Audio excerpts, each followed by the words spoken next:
నరేష్ గారు, ఇందాక people don't want good cinema anymore అన్నారు కదా! అంటే ఇది ఎలాంటి సినిమా?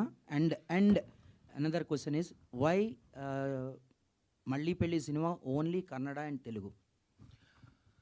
లేదండి. బేసిక్‌గా ఏంటంటే, ఒకటి గుడ్ సినిమా అని నేనంటే ఏంటంటే, I meant they want a feel good cinema.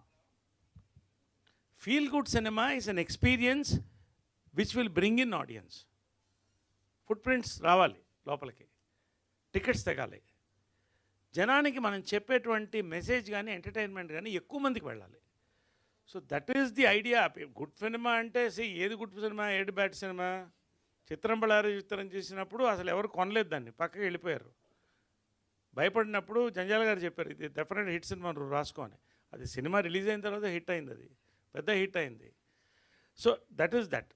Why Kannada Telugu అంటే బేసిక్గా ఏంటంటే, ఈ ఫిలిం స్టార్ కాస్ట్కి వచ్చే తను కర్ణాటకలో పాపులర్, నేను తెలుగులో పాపులర్.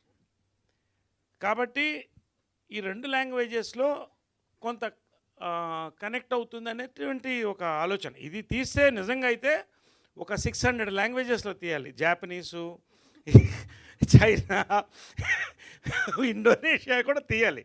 బట్ మాకు ఉన్నటువంటి పరిధిలో ఈ రెండు లాంగ్వేజెస్లో మేము వెళ్ళగలమని నమ్మకం కాబట్టి తీసాం. గుడ్ న్యూస్ ఏంటంటే, ఇవాళ మాకు just few days back teaser release అయిన తర్వాత ఇది తమిళ్లో డబ్ చేస్తారని నాకు ఫోన్ రావడం జరిగింది. విచ్ మీన్స్ ఈ కాన్సెప్ట్ అనేది అందరికి కనెక్ట్ అవుతుందని. ఖచ్చితంగా ఎన్ని భాషల్లో ఇప్పటికైతే ఖచ్చితంగా 5 భాషల్లో వెళతాం.